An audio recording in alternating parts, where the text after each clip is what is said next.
बहुत समय पहले की बात है कि रामपुर के गांव में पायल अपनी माँ के साथ रहा करती थी। ये लोग बहुत गरीब थे। पायल की माँ दूसरों के घरों में जाकर झाड़ू पोछा किया करती थी और उसी से अपना घर चलाती थी। पायल पढ़ाई लिखाई में बहुत ही होशियार थी, इसीलिए पायल को स्कूल की तरफ से स्कॉलरशिप मिली थी, जिसकी वजह से गांव के बड़े कॉलेज में उसका एडमिशन हो गया। पायल गरीब थी, इसीलिए उसके पास ज़्यादा अच्छे कपड़े नहीं थे। पायल उन्हें फटे पुराने कपड़ों में ही कॉलेज जाती थी और कॉलेज में पायल की बहुत इंसल्ट भी होती थी। पायल के कॉलेज में एक लड़की भी पढ़ा करती थी जिसका नाम था पूजा। पूजा को अपने अमीर होने का बहुत ज़्यादा घमंड था और एक दिन पूजा का जन्मदिन था। पूजा अपने दोस्तों से कह रही थी, मेरी बर्थडे पार्टी में तुम सभी ने आना है। तुम्हें पता है ना कि मेरे पापा मेरे बर्थडे पर कितना बड़ा केक लेकर आते हैं। आज तक तुम लोगों ने कभी देखा नहीं होगा। राधा, देखो तो जरा, ये पायल हमारी बातें कैसे सुन रही है। चलो इसकी टांग खींच कर आते हैं, गरीब बेचारी। ऐसा कहकर पूजा पायल के पास जाकर उससे कहती है, क्यों पायल, तुम्हारा बर्थडे तो सेलिब्रेट नहीं होता होगा ना।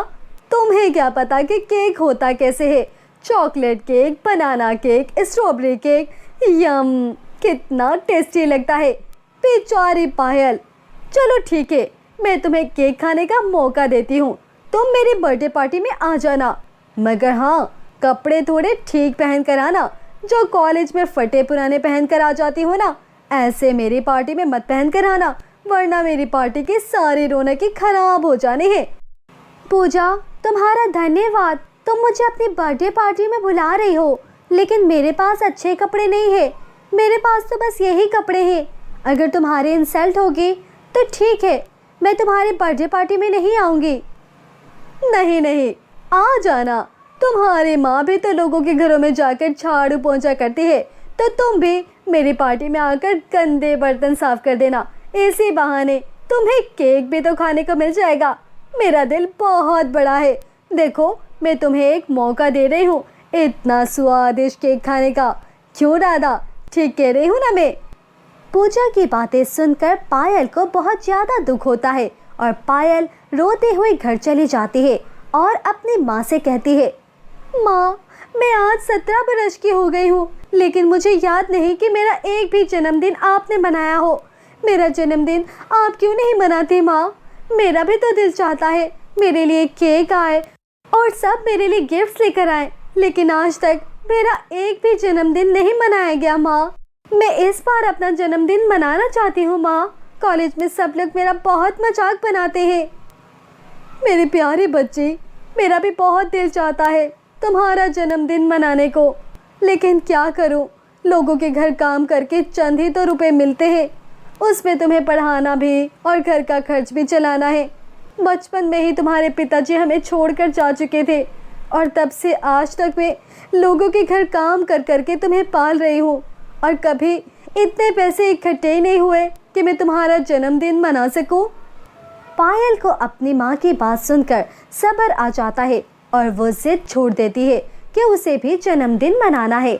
शाम हो जाने के बाद पायल की माँ सपना की अचानक तबीयत खराब हो जाती है और सपना पायल से कहती है, पायल, मेरी प्यारी बच्ची, मेरी कुछ तबीयत ठीक नहीं लग रही। ऐसा लग रहा है जैसे बदन बिल्कुल टूटा जा रहा है, और मेरी मैम साहब की बेटी का आज जन्मदिन भी है, और अगर मैं ना जा सकी तो वो मुझे नौकरी से निकाल देगी। इसीलिए बेटी, आज शाम तुम चली जाना। ठीक है माँ, मैं चली जाऊँगी, आप आराम कीजिए। ऐसा कहकर पायल अपनी माँ के बदले काम करने चली जाती है। पायल वहाँ जाकर देखती है तो जहाँ पायल की माँ काम करती है तो वो पूजा का घर होता है। पूजा पायल को देखकर उससे कहती है, अरे वाह पायल, तुम तो केक खाने का बहुत बेताब हो रही हो और मेरी शर्त मानकर यहाँ के बर्तन साफ करने आ गई हो। ठीक है, अच्छी तरह बर्तन साफ कर देना, और जो मेहमानों से केक बचेगा वो तुम्हें मिल जाएगा। नहीं पूजा, तुम गलत सोच रही हो। मैं यहाँ तुम्हारे कहने पर नहीं आई हूँ। मेरी माँ तुम्हारे यहाँ काम करती है और मेरी माँ की अचानक तबीयत खराब हो गई है और मैं उन्हीं की जगह काम करने आई हूँ और मुझे कोई ज़रूरत नहीं है तुम्हारा बचा कुचा केक खाने का। मैंने आज तक केक नहीं खाया तो अब भी नहीं खाऊंगी और मैं अपना काम करके वापस चली जाऊंगी। ये कहकर पायल घर का काम करने लगती है। पूजा की बर्थडे पार्टी बहुत शानदार होती है। पायल उदासपन से उस पार्टी को और केक को देखती रहती है और अपना काम करती रहती है। झाड़ू पोंछा झूठे बर्तन सब काम करके वो अपने घर की तरफ आ रही होती है। तभी रास्ते में एक जगह बैठकर वो रोने लगती है। पूजा का केक कितना स्वादिष्ट लग रहा था। मैंने तो आज तक केक खाया ही नहीं। कल मेरा भी बर्थडे है लेकिन मेरी किस्मत तो ऐसी नहीं कि मैं अपना बर्थडे मना सकूं और केक खा सकूं। अगर मैं भी पूजा की तरह अमीर होती तो मैं भी बहुत बड़ा केक मंगवाती और जो बच्चे केक नहीं खा पाते उन बच्चों को खिलाती। मगर मैं क्या करूं, मेरे पास तो पैसे ही नहीं है। मैं क्या करूं, मेरी किस्मत कितनी खराब है। पायल इतना कहकर रोने लगती है कि तभी पायल के सामने एक परी आती है और पायल से कहती है, पायल तुम्हारे विचार तो बहुत अच्छे हैं। तुमने कहा कि तुम बड़ा केक मंगवाकर जिन बच्चों को केक नहीं मिलता उन बच्चों को केक खिलाती। तुमने अपने लिए केक नहीं मांगा। तुम बहुत ही अच्छी हो पायल, तुम्हारा दिल बहुत ही साफ है, इसीलिए मैं तुम्हारी मदद करूंगी। कल तुम्हारा जन्मदिन है ना, तुम्हारे जन्मदिन पर एक बहुत बड़ा जादुई केक आएगा। तुम जितने बच्चों को केक खिलाना चाहती हो खिला देना, वो ख़त्म नहीं होगा क्योंकि वो जादुई विशाल केक होगा। तुम्हारा जन्मदिन बहुत धूमधाम से मनाया जाएगा। तुम्हें परेशान होने की ज़रूरत नहीं है पायल, क्योंकि वो जादुई विशाल केक होगा। क्या सच में? आप सच में कह रही हो परी? सच में ऐसा हो सकता है? कल मेरा जन्मदिन ऐसा मनाया जाएगा और केक भी बड़ा आएगा? ये बात सुनकर तो मैं बहुत ही खुश हो रही हूँ। कहीं ये बात सुनकर मैं मर ही ना जाऊँ।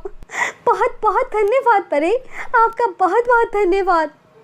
परी वहाँ से चली जाती है और पायल परी की सारी बातें अपनी माँ को बता देती है।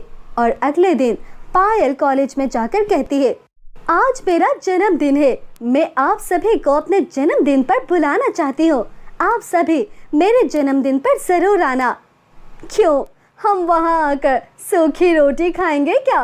नहीं भाई, हम तेरे जैसे गरीब के बर्थडे में नहीं आएंगे। वहाँ आकर हमारी इंसल्ट होगी। क्यों राधा, ठीक कह रही हूँ ना मैं?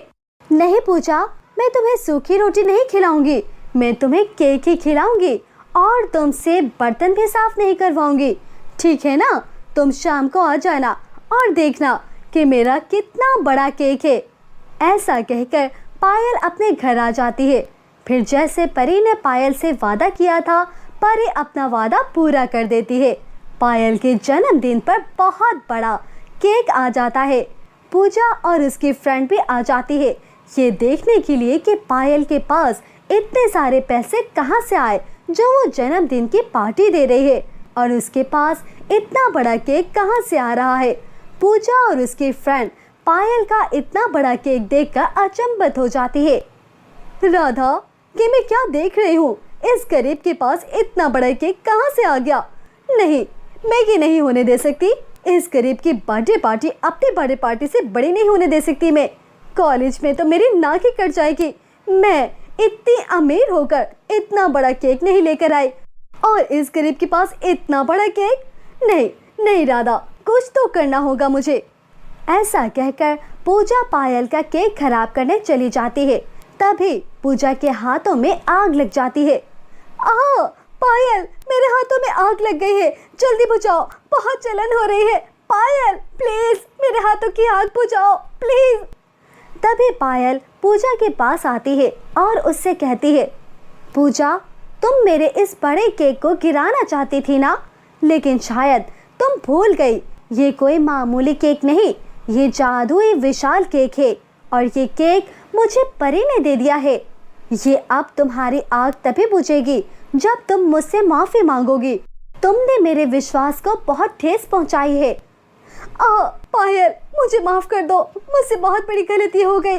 मुझे तुम्हारी इंसल्ट नहीं करनी चाहिए थी और मुझे तुमसे जलन हो गई थी, बस इसीलिए मैं तुम्हारा केक गिराना चाहती थी। लेकिन अब मुझे समझ आ गई है कि हमें किसी का मजाक नहीं उड़ाना चाहिए, बल्कि उसकी मदद करनी चाहिए। अगर कोई सामान खरीद नहीं सकता तो हमें उसकी मदद करनी चाहिए और उसका मजाक बिल्कुल नहीं उड़ाना चाहिए। ऐसा कहकर पूजा पायल से माफ़ी मांगती है। पूजा की बातें सुनकर पायल पूजा को माफ़ कर देती है और बहुत खुशी से पायल का जन्मदिन मनाया जाता है। वो जादुई विशाल केक से पायल बहुत सारे अनाथ बच्चों को केक खिलाती है और बहुत ज़्यादा खुश भी होती है। तो दोस्तों, कैसी लगी आपको हमारी ये कहानी? अगर पसंद आई है तो इसे लाइक, शेयर और सब्सक्राइब कर लीजिए ताकि हमारी हर कहानी आप तक पहुंच सके।